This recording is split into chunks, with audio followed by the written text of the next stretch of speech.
जय जय रघुवीर समर्थ. समास दुसरा, प्रत्यय निरूपण. श्री गुरुभ्यो नमः. प्रपंचात आलेल्या निस्पृह स्त्री पुरुष हो, शांत मनाने आम्ही सांगत असलेल्या गोष्टीचा अर्थ पहा. तुमची इच्छा काय आहे, कल्पना कोणता हिशेब करते आणि आत विचारांचा कसला तरंग उठत आहे याचे अवलोकन करा. तेव्हा तुम्हाला आपल्याला खाणे पिणे चांगले मिळावे, कपडे लत्ते चांगले असावेत आणि सर्व काही आपल्या मनाप्रमाणे व्हावे असे वाटते. पण त्याप्रमाणे काही घडत नाही. चांगले करायला जावे तर अचानक ते बिघडून जाते. लोकांमध्ये काही सुखी तर काही दुःखी असलेले प्रत्यक्ष दिसत असूनही ते दुःखी होऊन सर्व गोष्टी प्रारब्धावर हाकतात. खरं सांगायचं तर न चुकता बरोबर व्हावे असा प्रयत्न करीत नाहीत, म्हणूनच कार्य सिद्धीस जात नाही. पण काहीही केले तरी आपले दुर्गुण आपल्याला कळतच नाहीत.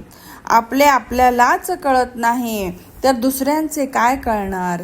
माणसं न्यायाला परामुख होऊन हीनदीन होतात. लोकांच्या मनात कोणता भाव आहे हे न जाणल्यामुळे आणि लोकांप्रमाणे न वागण्याच्या मूर्खपणामुळे लोकांमध्ये अनेक भांडणं होतात आणि तीच भांडणं वाढत जाऊन सर्वजण दुःखी होतात. योग्य प्रयत्नांना अभाव असला की नुसता शीणच होतो. पण लोकांची परीक्षा करून त्यांचा स्वभाव नीटपणे जाणून घ्यावे ही व्यवहाराची रीत आहे. बोलण्याची परीक्षा आणि अंतरंगाची परीक्षा करण्यात तत्पर असलेले मात्र काहीतरी साधतात. इतर मूर्ख आतील गोष्टी काय जाणू शकणार. दुसऱ्यांना नावं ठेवणं आणि आपण जे करतो, जे मानतो तेच श्रेष्ठ असे समजून त्यांची बाजू घेणे हीच बहुशः लौकिकाची पद्धत आहे. पण ही काही शेवटपर्यंत टिकणारी गोष्ट नाही. लोकांमध्ये चांगले म्हणवून घेण्यासाठी चांगल्या लोकांना फार सहन करावे लागते. सहन केले नाही तर सहजच नाचक्की होते. आपल्याला तीळ मात्र ही पटत नसलेल्या ठिकाणी राहूच नये, पण एकदम मन मोडून जाऊही नये. ज्यांचे बोलणे खरे, आचरण खरे त्यांना लहान थोर सर्वच जण मानतात.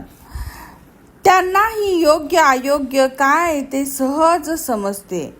पण तसे लोकांना समजते पर्यंत विवेक करून त्यांना क्षमा केली नाही तर ते आणि आपण एकाच माळेतील मणी झाल्यासारखे झाले. जोपर्यंत चंदन झिजत नाही तोपर्यंत त्याचा सुवास कळत नाही. तो चंदन वृक्ष आणि इतर वृक्ष एकच वाटतात. त्याचप्रमाणे जोपर्यंत श्रेष्ठ गुण लोकांसमोर येत नाहीत तोपर्यंत लोकांना त्याचे श्रेष्ठत्व कसे कळणार. उत्तम गुण पाहिले की लोकांचे अंतःकरण वळते आणि जनमनात त्यांच्याबद्दल शुद्ध भावना उदित होऊन सख्य झाले की जगातील सर्व जनता प्रसन्न झालीच असे समजा. जनता जनार्दनास प्रसन्न केले की त्याला काय कमी. पण सर्वांना खुश करणे हे काही सोपे नाही. जसे पेरावे तसे उगवते. जे उसने देतो तेच परत घ्यावे लागते.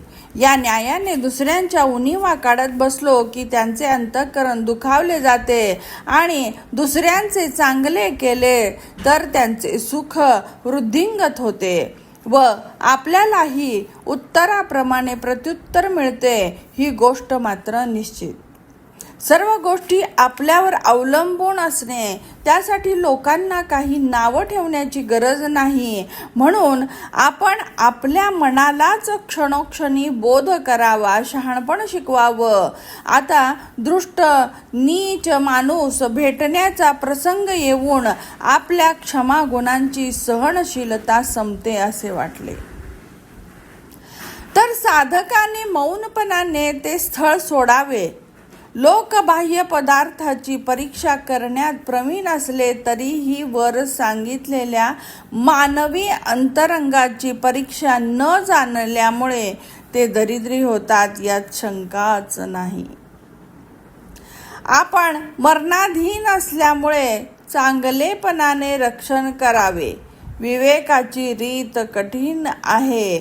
आपल्यापेक्षा लहान, समवयस्क, मोठे, आपले, दुसरे सर्वांशी जास्त जवळीक करणे हेच श्रेयस्कर होय. चांगले केले तर चांगले होते ही गोष्ट अनुभवाचीच असल्याने यापेक्षा कोणाला काय अधिक सांगावे.